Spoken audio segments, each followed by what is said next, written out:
Please join our Discord if you're looking for a community to talk about crypto, stocks, and finance in general. We also have a weekly live stream, and if you want to come on and say what you want to say, we will take anybody. Just join the Discord, shoot me a message, and let me know. Welcome back to my channel, everyone. Today, I'm doing a new and improved portfolio video. So we had a video previously, and I talked about my portfolio for the bear market, but I have changed it and simplified it a lot since then, and I just want to give an updated version of it and tell you why I made the changes I did. So first things first, before anything, I am fully in cash. I hold no assets anymore. I'm in money market funds and I'm waiting to DCA into the market again. Now, I want to make this video first because it's a base. It's what I'm going to be doing in the bear market. Then I'm going to continue to build on it, make a series on how I'm DCAing, how I'm getting money, etc., etc. But first things first, I need to lay down the foundation, which is going to be the portfolio I'm going to focus on. So first things first, the biggest change I made was I got rid of these leveraged ETFs. And this was leverage of the S&P 500, Ethereum, Bitcoin, and MSTR.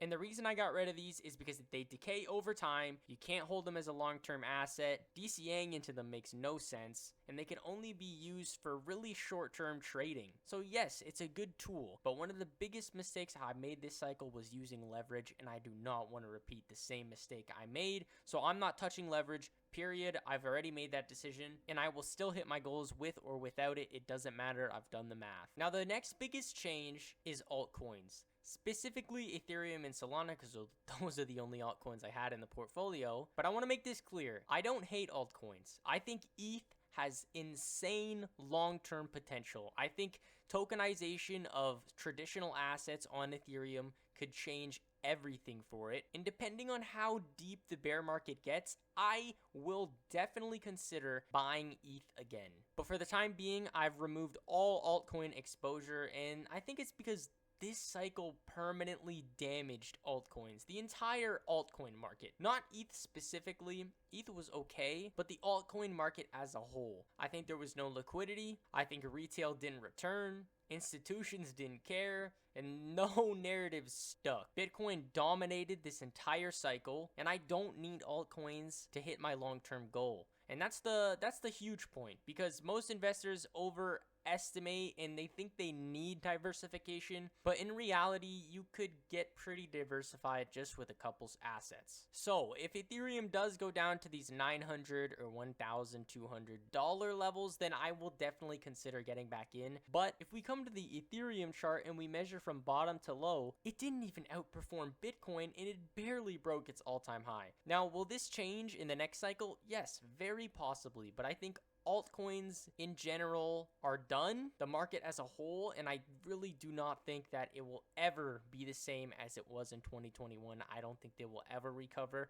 So I'm going to focus on Bitcoin because that's what's been working for me, and that's what I think is going to drive the market always. So I'm going to follow number one. And at the end of the day, what's the point of holding altcoins if they can't even outperform the underlying asset that moves the market, which is Bitcoin? So Ethereum is gone and Solana is gone. Next on our list are miners, and I'm talking about Bitcoin miners here. And the reason I'm getting rid of Riot, Mara, and Hut is there's a couple of reasons. On paper, these miners should outperform Bitcoin, but when you really compare them, they barely outperform Bitcoin.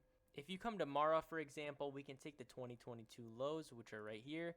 We can drag it up, and they did about 900%, but they had these massive drops. That's another reason I don't want to touch the miners, because what's the point of holding the miners if it's going to drop 60% and then run back up every single time? And I don't want to hold an asset that's going to do that over the long term. I'd rather just hold Bitcoin and sit through 30% drops than constant 60% drops once, twice, 3 times the entire cycle.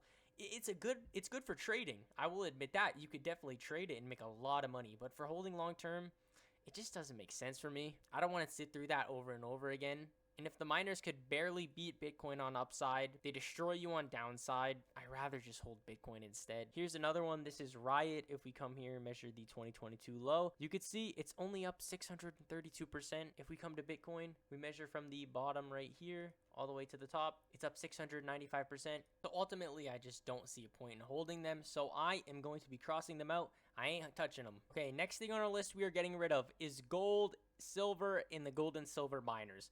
Now, I originally added the metals because I wanted stability. Now, do gold and silver give me stability? Yes, but I think the S&P also does, and I don't really want to overcomplicate anything. I want to make this as simple as possible, but hit my goal regardless. And realistically, gold and silver are not going to make me hit my goal. They're not going to have much upside. They're not going to have a meaningful difference on my long-term growth. And at the end of the day, I didn't want them for growth. I wanted them for stability. And I can get that from the S&P 500, so I'm going to put that in the S&P 500 instead. So now you're probably wondering, you only got 3 assets left, and yes, that is exactly the point. I have 3 assets with extremely high conviction. This is the most simple portfolio I've ever built, and it's also the most optimized portfolio I have ever built. It's very simple. You got the S&P, you got Bitcoin, and you got MSTR. Now, if I scroll down here, you can see it. These are the weights of the portfolio, 10% in the S&P 500, 20% in MicroStrategy, and 70% in Bitcoin. Now, this could change if some other opportunities arise, but I really think this is all I'm going to need going into the next cycle. Now, you're probably wondering, why did I simplify everything so much? At first, I wanted a balanced approach. I wanted exposure to everything, metals, altcoins, miners. It made me feel safer having a spread out portfolio, but I realized that the most important thing is me reaching my financial goals. And if these things are not going to contribute to it, then why are they even in the portfolio in the first place? The diversification looks good, but it's not going to perform good. And yes, my risk is going up by getting rid of some of these things, but I also got rid of all those leveraged ETFs, which lowered my risk. Now, I want the highest possible upside with the cleanest setups, and balancing and diversifying just for the sake of doing so isn't really helping me, and the S&P can pretty much do what gold and silver could do for me, so there's no point in having any of them. Leveraged, I'm not using it anymore, so I'm getting rid of it. In altcoins, I don't even want to touch. I never wanted to touch them. ETH was the only altcoin I pretty much ever held, other than some other coins we ain't going to talk about. But those, in the big scheme of things, didn't really matter. Ethereum was the main one. And as I said, if things do change and there's a good discount on Ethereum, I will add it to the portfolio, but I think I'm going to keep it extremely basic, just 3 assets for now. Now, the only thing that really stands out here is MicroStrategy, and it's because it's different from the others. Like, wow, you hold Bitcoin, you hold the S&P, great. But I think MSTR is going to outperform Bitcoin by leaps and bounds. And I think that's because MSTR is going to absolutely collapse in the bear market. If we come here to the MSTR chart, it basically looks identical to 2022. And if we take from all-time high all the way to its current low, it's already down 63%. And I do think that this is going to go to 120 a share. And I think that's an absolute steal. Anything under 120 or in the 120 area, anything within this box is just absolute gold. And I don't think MSTR collapsing is a bad thing. I think this is an opportunity for insane accumulation. Now, since I'm not using leverage, this is basically my leveraged play. But I don't have to face risks of liquidation or decay, especially if I'm accumulating at the bottom. Now, I think MSTR will accumulate anywhere from 200 to 400,000 Bitcoins in the bear market. And yes, I know that sounds like a high number, but hear me out here. If you look at this chart, these are all the Bitcoins that MicroStrategy has bought over time. Now, in the 2022 bear market, they were accumulating nothing. And I think it's because their stock wasn't at a premium, dilution wasn't profitable, lenders were scared of the whole FTX collapse, and crypto as a whole, people just wanted to stay away. They were starved of liquidity and they had no money.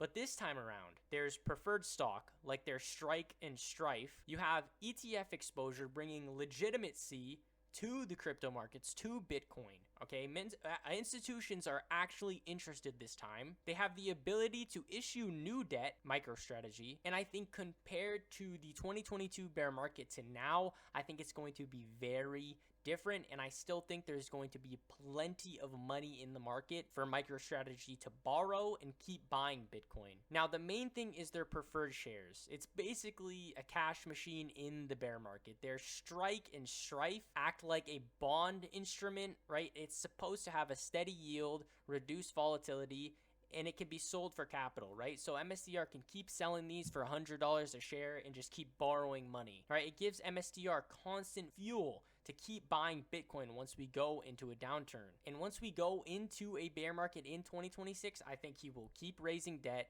He will keep diluting the stock. He will keep borrowing. He will keep issuing shares. He will do whatever it takes to buy more Bitcoin, because I know they do not want to make the same mistake they did in 2022, and that's why I think they're doing their preferred shares. So that's why I think MSTR has massive upside potential. And if I was Michael Saylor, I would relax on the dip buying. I would just wait and chill until the bear market comes to start doing these massive buys, but he's a fanatic.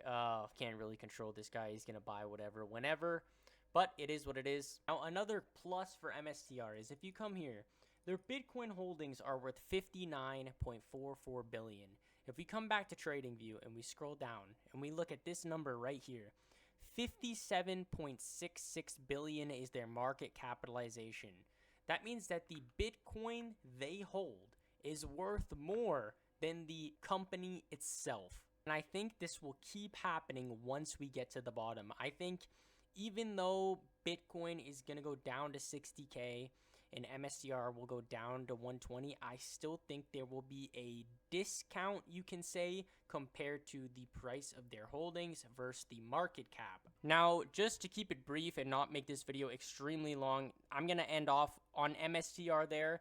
There's much more to go into, and I'm going to make a more in-depth video of price predictions and what I think MSTR will go to once they accumulate all these Bitcoin in a bear market, but I will leave that for a different time. Now, so we went over MSTR briefly of why I'm picking it, and the other two are pretty straightforward. There's not a lot of explanation there. The S&P 500 is going to be my stability, it's going to be my safeguard, and it's just to bring more tranquility, I guess, some calmness to the portfolio, because MSTR is crazy and Bitcoin alone is crazy as well. But of course, then we have 70% in Bitcoin, and that's because Bitcoin is our rock. It is the base that forms our portfolio. We build everything around it, and that's pretty much it. So I think this portfolio works very well for me, because at the end of the day, the best investment plans are the one you understand deeply and you could stick through for long periods of time. And I have a lot of conviction on Bitcoin. I understand it very well, and I've been in the game for a long time, and I feel very confident on what Bitcoin's going to do in the next 2 to 3 years. So I'm going to keep it simple. It's simple, it's high conviction, it focuses on assets I know best, it avoids unnecessary leverage, it avoids any filler assets I don't want, and it aligns perfectly with my long-term goals. Now, this video is getting long, as I said, so I'm going to make a separate video as well talking about projections of what this portfolio could look like in the next 4 years. So that's it. That's the full breakdown of the portfolio and why I chose what I did and why I chose to get rid of what I did. If you found this helpful, like, subscribe, and I will create a video soon talking about projections and then a full MSTR based video. So I will see you soon. Peace.